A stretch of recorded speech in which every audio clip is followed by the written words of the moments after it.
Hi hello നമസ്കാരം. അപ്പം നവമിയുടെ പഠിപ്പൊക്കെ കഴിഞ്ഞതിന് ശേഷമുള്ള കലാപരിപാടികളാണ് ഈ കാണുന്നത്. അപ്പോൾ ഇങ്ങനെ ഇരുന്നിട്ട് എന്തെങ്കിലുമൊക്കെ ചെയ്യും. കുറേ കടലാസ് കീറിയിടും. എന്നിട്ട് കുറച്ചിങ്ങനെ ചിത്രങ്ങളൊക്കെ വരയ്ക്കും.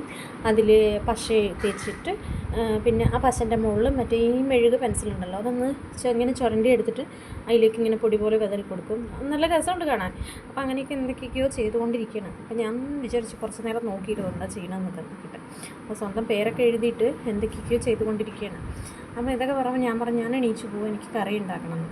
അപ്പോൾ രാത്രി ചപ്പാത്തി ഉണ്ടാക്കാമെന്ന് വിളിച്ച്. അപ്പോൾ അതിന് കറി എന്ന് പറഞ്ഞാൽ സോയാ ചങ്ക്സ്. ഇവർക്ക് സോയാ ചങ്ക്സ് എന്ന് പറഞ്ഞാൽ എന്താണെന്നറിയില്ല, എവിടെ കണ്ടാലും ഇവർ ഷോപ്പിൽ കയറി കണ്ട സോയാ ചങ്ക്സ് കണ്ട അപ്പം വേണമെന്ന് പറയും സോയാ ചങ്ക്സ് ആണ്.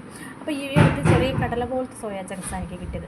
അപ്പോൾ സോയാ ചങ്ക്സ് നല്ലോണം ചുളച്ച വെള്ളത്തിലിട്ടിട്ട് കുതിർത്ത് വെച്ചിട്ട് തണുപ്പൊക്കെ മാറിയതിന് ശേഷം നല്ലോണം 2-3 പ്രാവശ്യം വെള്ളത്തിൽ കഴുകിയെടുക്കണം. എന്നിട്ട് അതിൽ ഉപ്പും മഞ്ഞളൊക്കെ പുരട്ടി വെച്ചിട്ട് ഉപ്പും മഞ്ഞളും മുളകൊക്കെ പുരട്ടി നമുക്കൊന്ന് ചെറുതായിട്ട് ഒന്ന് ഫ്രൈ ചെയ്തെടുക്കാം. കാരണം അത് ചൂടുവെള്ളത്തിൽ കിടന്നിട്ട് കുറേ നേരമായിട്ട് വെന്തിട്ടുണ്ടാവും. എന്നിട്ട് കറിവേപ്പിലയും എന്തെങ്കിലുമൊക്കെ ഇട്ടിട്ട് നമുക്കൊന്ന് ചെറുതായിട്ടൊന്ന് അടച്ചൊക്കെ വെച്ച് ഫ്രൈ ചെയ്തിട്ട് വറുത്ത് കോരിയെടുക്കാം. എന്നിട്ട് കുറച്ചും കൂടെ പാൻ ഒഴിച്ചിട്ട് അതിൽ ഇഞ്ചി വെളുത്തുള്ളി പേസ്റ്റൊക്കെ ഞാൻ അപ്പം തന്നെ അരച്ചിട്ടിടുന്നതാണ്.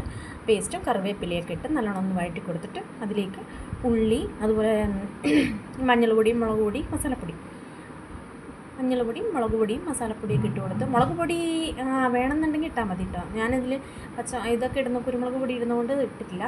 പിന്നെ അതുപോലെ തന്നെ അടുത്ത് ക്യാപ്സിക്കം ഉണ്ടായിരുന്നു. അപ്പം ഞാനും അത് കുറച്ച് മുറിച്ചതിൻ്റെ അകത്ത് കൂടിയിട്ട് ആവശ്യത്തിന് ഉപ്പ് ഇട്ട് കൊടുത്തിട്ട് പിന്നെ തക്കാളി ഇട്ട് കൊടുക്കുക. നല്ലോണം ഒന്ന് വഴറ്റി കൊടുത്തതിന് ശേഷം കുറച്ച് കോൺഫ്ലവർ ചൂടുവെള്ളത്തിൽ കലക്കിയിട്ട് ഒഴിച്ചു കൊടുക്കുക. കാരണം ഇതൊക്കെ ഒന്നും കൊഴുപ്പില്ലാത്ത സാധനങ്ങൾ കറിയായി കിട്ടുന്നില്ലല്ലോ. അപ്പോൾ കുറച്ച് കോൺഫ്ലവർ കലക്കിയിട്ട് അപ്പോൾ നല്ലൊരു തിക്കായിട്ട് വരുമല്ലോ.